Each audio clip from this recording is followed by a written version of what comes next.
बिस्मिल्लाहिर्रहमानिर्रहीम। आप लोग देख रहे हैं यूट्यूब चैनल बायोलॉजी ब्रेकडाउन। आज हम क्लास 12 के जिस टॉपिक को पढ़ेंगे वो है यूनिट नंबर 2 का comparison of the rate of blood flow through arteries, arterioles, capillaries, venules and veins. इस टॉपिक के अंदर हमने जो चीज़ समझनी है वो ये है कि ब्लड का जो फ्लो है उसका क्या रेट है, यानी डिफरेंट आर्टरीज में, आर्ट्रियोल्स में, कैपिलरीज, वेन्यूल्स और वेन्स में ब्लड कितनी मिकदार में जो है वो फ्लो करता है। ये चीज़ हमने इस टॉपिक के अंदर समझनी है। तो ब्लड जो है वो ट्रेवल करता है 1000 times faster in aorta. Aorta में सबसे ज़्यादा तेज़ी से जो ब्लड का ट्रेवल है या ब्लड का जो बहाव है वो होता है। तकरीबन कैसे होता है 30 सेंटीमीटर पर सेकंड, यानी 1 सेकंड के अंदर वो 30 सेंटीमीटर तक ट्रेवल करता है। और कैपिलरीज की बनिस्बत जिसमें 0.26 सेंटीमीटर पर सेकंड वो ट्रेवल करता है। तो लेकिन हम जो है वो हमारे माइंड में जो चीज़ आती है वो ये आती है कि जो कैपिलरीज हैं वो चूँकि बारीक होती हैं तो उनमें जो है वो ब्लड का ट्रैवल फास्टर होगा अकॉर्डिंग टू आर्टरीज और वेन्स के। लेकिन ऐसा नहीं होता है। और ऐसा क्यों नहीं होता है? इसलिए क्योंकि कैपिलरीज का जो डायामीटर होता है वो बहुत ज़्यादा स्मॉल होता है। हमें पता है कैपिलरीज बहुत नैरो होती हैं, बहुत बारीक बारीक होती हैं, इसलिए उनका डायामीटर बहुत ज़्यादा स्लो है।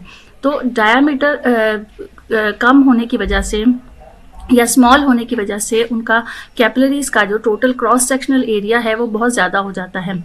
और क्रॉस सेक्शनल एरिया का अगर हम फिजिक्स में आप लोगों ने अगर फार्मूला पढ़ा हो तो आपने देखा होगा कि फ्लो जो होता है वो क्रॉस सेक्शनल एरिया के इन्वर्सली प्रोपोर्शनल होता है। मतलब इसका क्या हुआ कि अगर क्रॉस सेक्शनल एरिया ज़्यादा है तो फ्लो जो है वो कम होगा, और अगर क्रॉस सेक्शनल एरिया कम है तो फ्लो जो है वो क्या होगा, ज़्यादा होगा। तो यहाँ पर वो आपको क्या चीज़ बता रहे हैं, यहाँ आपको ये बता रहे हैं कि कैपिलरीज का जो टोटल क्रॉस सेक्शनल एरिया है वो बहुत ज़्यादा होता है। इसी वजह से जो उसका ब्लड का फ्लो होता है वो डिटरमाइन करता है, यानी क्रॉस सेक्शनल एरिया जो है वो ये बताता है कि कैपिलरीज में ब्लड का फ्लो ज़्यादा है या फिर एओर्टा में ब्लड का फ्लो ज़्यादा है।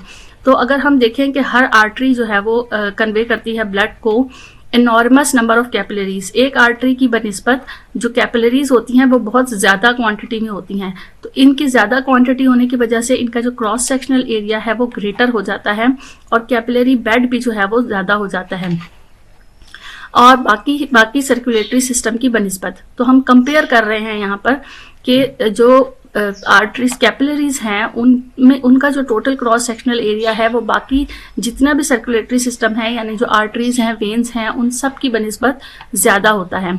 और यही वजह है कि ब्लड स्लो हो जाता substantially as it enters the arterioles from arteries and slow further still in the capillary bed. यानी जब ब्लड का फ्लो जो है वो सबसे पहले जो तेज़ी से होता है वो आर्ट्रियोल्स में, एओर्टा में, आर्ट्रियोल्स में, उसके बाद आर्टरीज, और आहिस्ता आहिस्ता कम होते होते जब वो कैपिलरी बेड तक पहुंचता है तो उसका ब्लड फ्लो कम हो जाता है। As blood leaves the capillaries and enter the venules. और जब वो ब्लड जो है वो कैपिलरीज में से एंटर होता है वेन्यूल्स में तो वो स्पीड अप हो जाता है, दोबारा से उसकी स्पीड जो है वो ज़्यादा हो जाती है as a result of the reduction in total cross sectional area. और वजह क्या है? वजह वही है कि कैपिलरीज की बनिस्बत जो वेन्स होती हैं उनका टोटल क्रॉस सेक्शनल एरिया कम होता है। तो carotid sinus and Arctic arch जो होती है वो उनके ऊपर बैरो रिसेप्टर्स रिफ्लेक्सेस मौजूद होते हैं जो कि बहुत इंपॉर्टेंट होते हैं ब्लड प्रेशर को रेगुलेट करने के लिए लम्हा ब लम्हा। हर लम्हे जो है वो ब्लड प्रेशर को रेगुलेट करना और ब्लड प्रेशर को जो है वो उसको देखना कि ब्लड का प्रेशर जो है वो कितना है, ये ब्लड हार्ट के अंदर जो कैरोटिड साइनस और आर्टिक आर्च होते हैं उनकी मदद से होती है। इस पूरे पैराग्राफ को अगर हम एक डायग्राम की मदद से समझना चाहें तो आप इसको इस डायग्रामेटिकली भी आप इसको जो है वो देख सकते हैं कि यहाँ पर आपको ये जो रेड कलर में दिखाया गया है वो एओर्टा हैं, आर्टरीज हैं, आर्ट्रियोल्स हैं।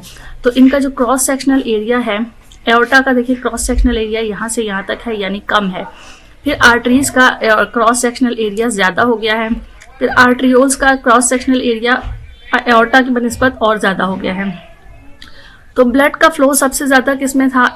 एओर्टा में था। उसके बाद कम आर्टरीज में जब ब्लड पहुंचा तो वहाँ पर इसका जो ब्लड फ्लो था वो कम हो गया, और जब आर्टरियोल्स में पहुंचा तो ब्लड फ्लो और कम हो गया। और फिर इसके बाद जब वो कैपिलरीज में पहुंचेगा तो चूंकि कैपिलरीज का टोटल क्रॉस सेक्शनल एरिया जो है वो सबसे ज़्यादा है इन दोनों से ज़्यादा है आर्टरीज से भी और वेन्यूल से भी। कैपिलरीज का cross sectional area, total cross sectional area सबसे ज़्यादा है, तो यहाँ पे ब्लड का फ्लो जो है वो ड्रॉप हो जाता है और ब्लड जो है वो उसके बहने की जो शरह है वो कम हो जाती है। और फिर जैसे ही कैपिलरीज से आहिस्ता आहिस्ता ये वेन्यूल्स में एंटर होता है तो इसकी जो ब्लड फ्लो है, रेट ऑफ ब्लड फ्लो जो होता है वो ज़्यादा होता जाता है और वेन्यूल्स के बाद वेन्स में उससे ज़्यादा होता है और सबसे ज़्यादा वेना कैवा में होता है।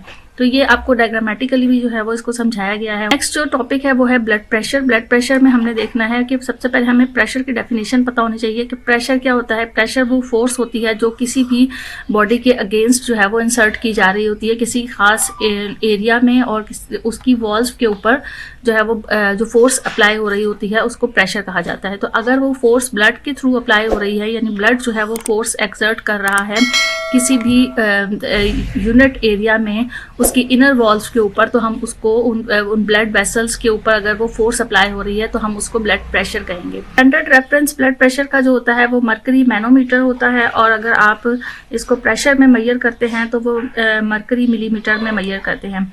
तो अगर ब्लड का जो प्रेशर है वो 100 मिलीमीटर मर्करी है तो प्रेशर ग्रेटर होगा enough to lift a column of mercury 100 millimetre, यानी मर्करी में जो उसका कॉलम होगा प्रेशर का वो 100 मिलीमीटर तक रेज हो जाएगा। अच्छा, अगर वेंट्रिकल्स जो है वो हार्ट के वेंट्रिकल्स कॉन्ट्रैक्ट होते हैं तो एट्रियल ब्लड प्रेशर जो है वो हाईएस्ट होता है। यानी हार्ट में जब वेंट्रिकल्स कॉन्ट्रैक्ट होते हैं तो प्रेशर कहाँ पर डेवलप हो जाता है, एट्रियल के जो तरफ होता है वहाँ पर जो है वो प्रेशर ज़्यादा हो जाता है और इसे हम सिस्टोलिक प्रेशर कहते हैं। और इसी तरह से ventricles of the heart relax, अगर हार्ट के वेंट्रिकल रिलैक्स हो जाते हैं तो उसकी वजह से ब्लड का जो प्रेशर है वो कम हो जाता है और उसको हम डायस्टोलिक प्रेशर कहते हैं। नेक्स्ट जो टॉपिक है वो है बैरो रिसेप्टर्स एंड वॉल्यूम रिसेप्टर्स। तो बैरो रिसेप्टर्स और वॉल्यूम रिसेप्टर्स को हमें समझने के लिए सबसे पहले हमें ये देखना है रिसेप्टर्स की डेफिनेशन क्या होती है। रिसेप्टर्स होते हैं जो किसी भी चीज को रिसीव कर रहे होते हैं या उसको जो है वो जांच रहे होते हैं कि कोई चीज जो है वो कितनी मिकदार में आ रही है और कितनी मिकदार में जो है वो वहां से रिलीज हो रही है। तो अगर हम बैरो रिसेप्टर्स की बात करें तो हम उनको 2 कैटेगरीज में डिवाइड करते हैं ब्लड वेसल्स के according in which they are located, जहां पर ये मौजूद होते हैं। सबसे पहले नंबर 1 पे आता है high pressure arterial baroreceptors and low pressure baroreceptors. ये इसका पूरा बैरो रिसेप्टर्स का नाम है, जिसमें ये हाई प्रेशर आर्टेरियल को मेजर कर रहे होते हैं और लो प्रेशर को मेजर कर रहे होते हैं। यानी ब्लड का प्रेशर जो है वो मेजर करने के लिए जो भी रिसेप्टर्स वहां मौजूद होते हैं उनको हम बैरो रिसेप्टर्स कहते हैं। और दूसरा जो है वो सेकंड नंबर पे जो है वो है लो प्रेशर बैरो रिसेप्टर्स और वॉल्यूम रिसेप्टर्स, जो कि ब्लड के प्रेशर को लो होने की जो है वो मेजर कर रहे होते हैं, उसको हम वॉल्यूम रिसेप्टर्स भी कहते हैं और लो प्रेशर बैरो रिसेप्टर्स भी कहते हैं। तो इनको हम 1 बाय 1 एक एक करके स्टडी करेंगे। पहला है हाई प्रेशर आर्टेरियल बैरो रिसेप्टर्स। हाई प्रेशर में हमने हाई प्रेशर को मेंटेन जो है वो मेजर करना है, तो हम इसमें देखते हैं सबसे पहले आपको यहाँ पर ये बताया हुआ है कि these are mechanoreceptors located in the walls of the aorta. ये कहाँ पर मौजूद होते हैं, एओर्टा की वॉल्स के ऊपर मौजूद होते हैं। और and carotid sinus in the carotid arteries, और कैरोटिड आर्टरीज के ऊपर जो कैरोटिड साइनस है वहां पर जो है वो मौजूद होते हैं। They sense the blood pressure and relay the information to the brain.